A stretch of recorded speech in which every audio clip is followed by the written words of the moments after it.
That's interesting, that point about widowhood, because back to the most aristocratic, and I mentioned those words of the femme sole, which was the woman that was independent, legally independent, is that right? Yeah.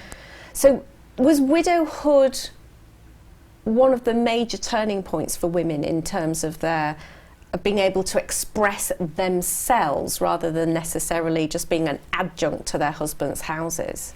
Yeah, usually that's when they become visible as patrons of architecture in their own right. So often you'll see women are quite quiet in the documentary sources, and then suddenly they emerge when they become widows.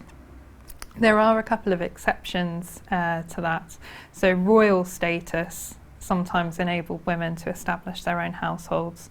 And you could be a femme sole as well without being a widow.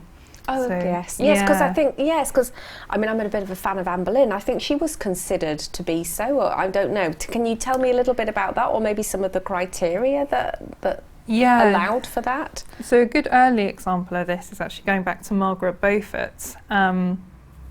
So she establishes her own household at Colley Weston, even though she's still married to Thomas Stanley, but that's because she declares herself a femme sole and a vowess as well. So she takes a vow of chastity, which is essentially a nun's vow, but without so you have the vow of poverty and obedience and chastity, but women in the lay world don't take the vow of poverty.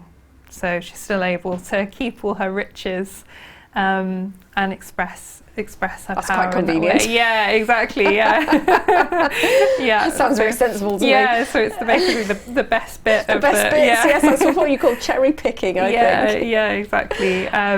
So women who were femme soles, occasionally, if they are married, they're still able to have that legal and financial independence. But it is mostly widows that we find heading their own houses at this point.